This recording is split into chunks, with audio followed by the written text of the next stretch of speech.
Since the COVID-19 so-called pandemic began in March 2020, it has dominated world news. Never in UK history, even in wartime, have laws prohibiting normal human behaviour been applied with such intensity. Huge fines have been imposed on individuals and groups for what were previously regarded as everyday matters, meetings, social gatherings and even strolling in parks. Surprisingly, while a large number of people seem to have accepted these draconian measures, there remains a significant sector of the public voicing strong dissent to the imposition of such laws. What is worrying is the manner in which well-reasoned argument against locking down the public has been marginalised and pushed to the sidelines. It's as if any who disagree with the lockdown laws has to be discredited, even though there is a wealth of evidence to suggest this pandemic is not quite as deadly as it is portrayed. Why not give both sides of the argument equal prominence? In particular, the use of masks and the very act of keeping people indoors to prevent disease spread have been criticised by thousands of medical professionals across the world. And when the first vaccines miraculously appeared, a whole system was set in motion to immunise entire populations. Quite a feat, vigorously encouraged by political figures as if anyone who opposed vaccinations must be willfully contributing to the deaths of thousands. Now this is a gross exaggeration.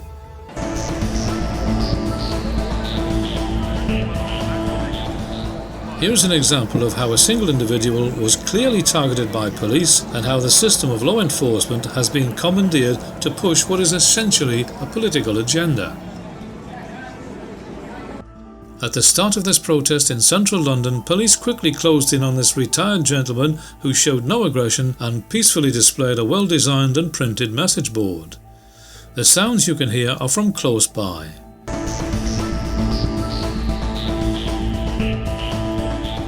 Okay, so he's breaching the COVID regulations. Yeah. Like all these other people. Yeah. So you've got to be. So is it the banner or the fact that No, he's... it's the fact he's here. The fact that he's here? Yeah, that's the case. He's part of the So I'm nicked as well then? Well, in a minute, once I finish dealing with your gentleman here, if you are still here, you are also liable for the same penalty. Okay. Sorry, could you say that again? So this is the last opportunity I'm going to give you a name and address, otherwise you will be arrested, okay, for breaching the health protection regulations.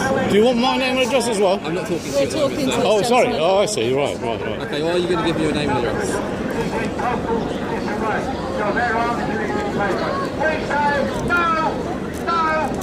It's disgraceful, isn't it? Sir, you're under arrest for breaching health regulations. It's the first time I've ever been arrested. You do not have to say anything. In my 74 years, it's the first time I've ever been arrested. Right? Do you understand?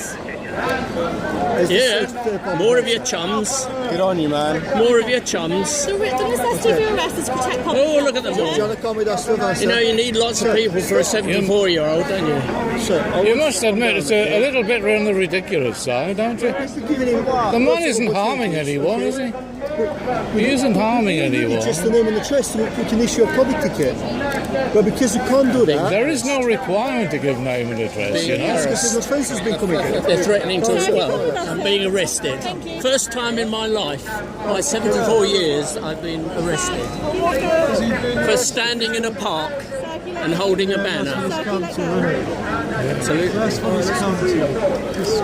wrong with this? What is wrong with that? I'll find out where the prison are going.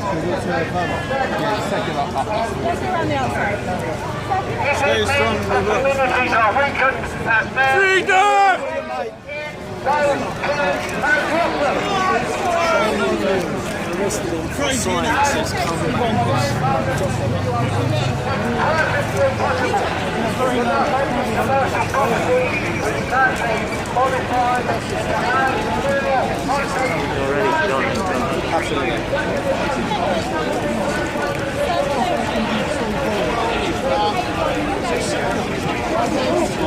Well, they're going to take him.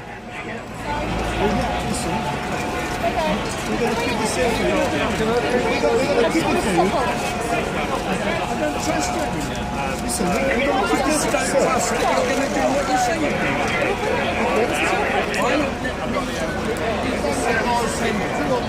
So listen, the 15 I've got to you is if you've been arrested.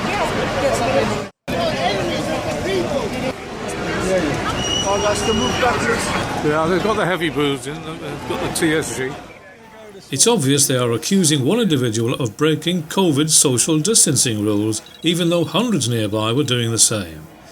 He cooperated, showed no aggression, and yet the result was inevitable. They would not hear any appeal.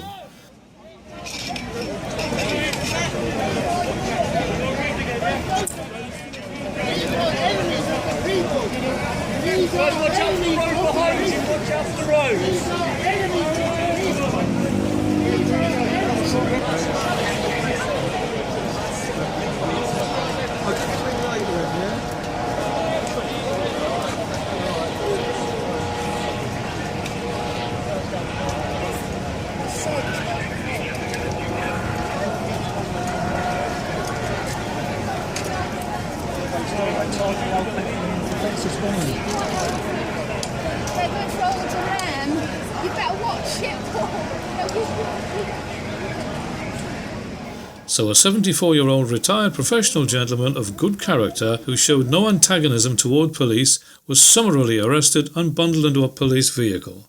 It was hours later before he and others were dealt with at a remote police station. If you doubt that opposition protesters are targeted unfairly, consider this. Evidence shows that those promoting government measures are not approached by police. It's only those against the measures that are singled out for attention. Many are saying that our society is close to becoming totalitarian in nature. Recent London protests about the death of the American George Floyd did not result in arrests for ignoring COVID social distancing laws. Why not? Why is the law not applied equally? Is one issue more important than the other? The selective targeting of individuals opposing government lockdown is reaching intolerable levels. Most of the absurd fines imposed for opposing lockdown laws have been thrown out by the courts. It is now incumbent on the government to fairly consider public opinion. They must know that people insist that our freedoms will never be casually surrendered, and that the use of applied behavioural psychology to create anxiety and fear to cow a worried public into accepting whatever they are told is now being fully recognised.